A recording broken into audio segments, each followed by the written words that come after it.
The noise from the rookery was louder. Even though the daylight was beginning to die, they could see the dark birds thronging over the treetops, more agitated than before, flapping and turning to and fro. And Will had been right. There was a stranger in the lane, standing beside the churchyard. He was a shambling, tattered figure, more like a bundle of old clothes than a man, and at the sight of him the boys slowed their pace and drew instinctively closer to the cart and to one another. He turned his shaggy head to look at them. Then suddenly, in a dreadful blur of unreality, a hoarse, shrieking flurry was rushing dark down out of the sky, and two huge rooks swooped at the man. He staggered back, shouting, his hands thrust up to protect his face, and the birds flapped their great wings in a black, vicious whirl and were gone, swooping up past the boys and into the sky. Will and James stood frozen, staring, pressed against the bales of hay. The stranger cowered back against the gate. "Cack! Cack!" came the head-splitting racket from the frenzied flock over the wood. And then 3 more whirling black shapes were swooping after the first 2, diving wildly at the man and then away.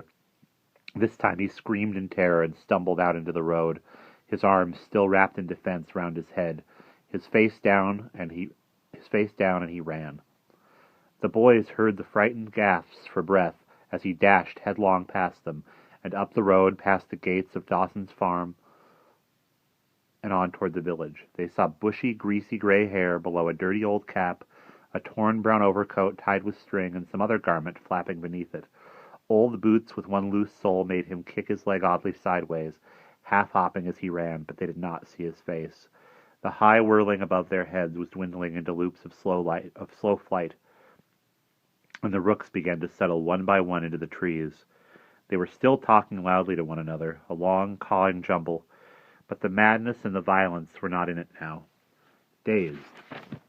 Moving his head for the first time, Will felt his cheek brush against something, and putting his hand on his shoulder, he found a long black feather there.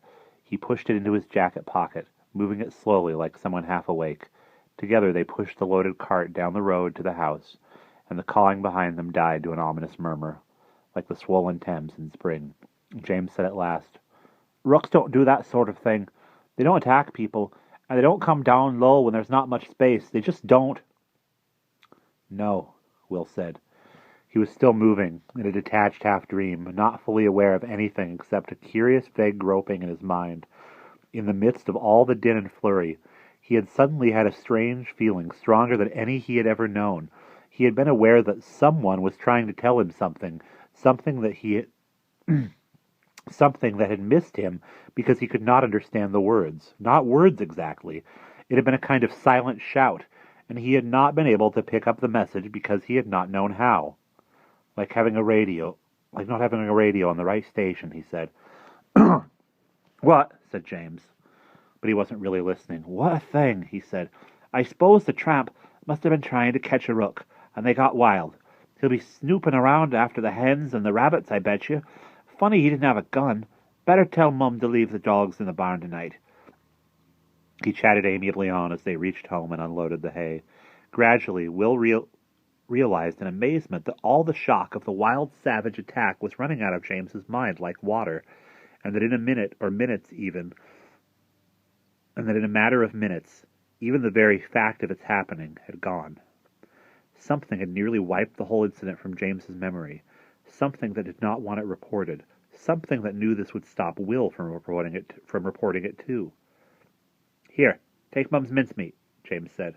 "Let's go in before we freeze. The wind's really getting up. Good job we hurried back." "Yes," said Will. He felt cold, but it was not from the rising wind. His fingers closed round the iron circle in his pocket and held it tightly. This time the iron felt warm. The gray world had slipped into the dark by the time they went back to the kitchen. Outside the window their father's battered little van stood in a yellow cave of light. The kitchen was even noisier and hotter than before. Gwen was setting the table, patiently steering her way round a trio of bent figures where Mr. Stanton was peering at some small, nameless piece of machinery with the twins, Robin and Paul. And with Mary's plump form now guarding it, the radio was blasting out pop music at enormous volume. As Will approached, it erupted again into a high-pitched screech so that everyone broke off with grimaces and howls. "Turn that thing off!" Mrs. Stanton yelled desperately from the sink.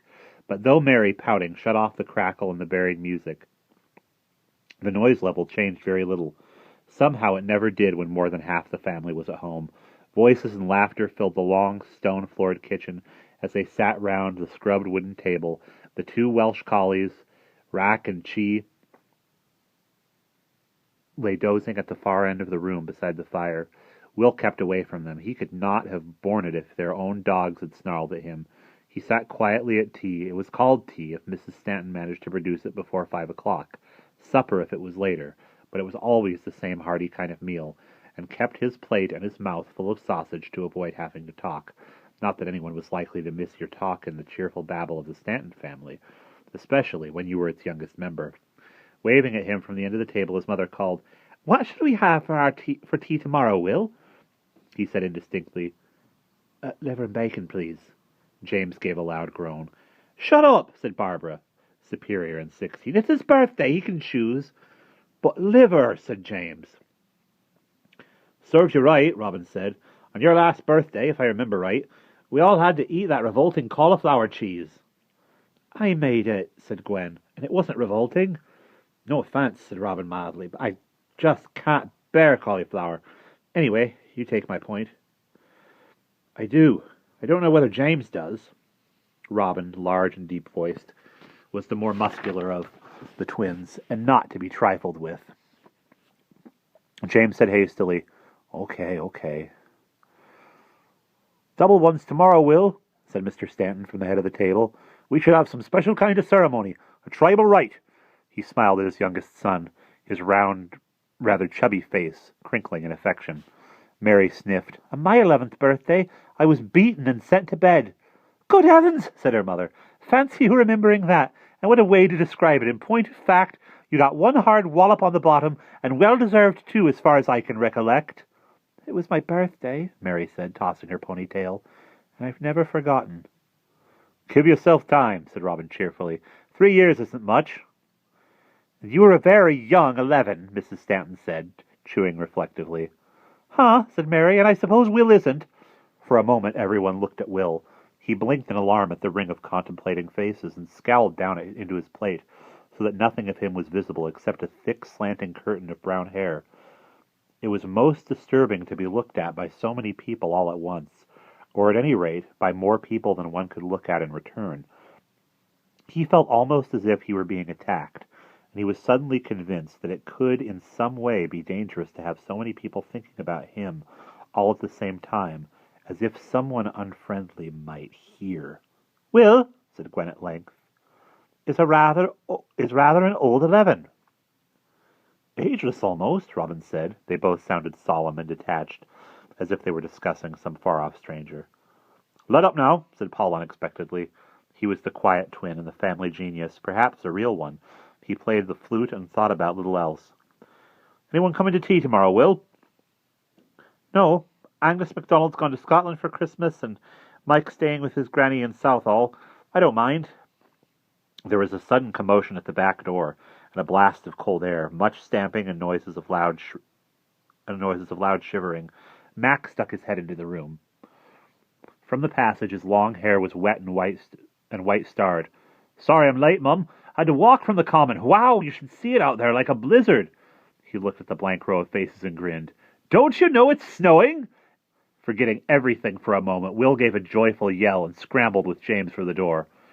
"Real snow? Heavy? I'll say," said Max, scattering drops of water over them as he unwound his scarf. He was the eldest brother, not counting Stephen, who had been in the Navy for years and seldom came home. "Here!" He opened the door a crack, and the wind whistled through again. Outside, Will saw a glittering white fog of fat snowflakes. No trees or bushes visible. Nothing but the whirling snow. A chorus of protest came from the kitchen. "Shut that door!" "There's your ceremony, Will," said his father, "right on time."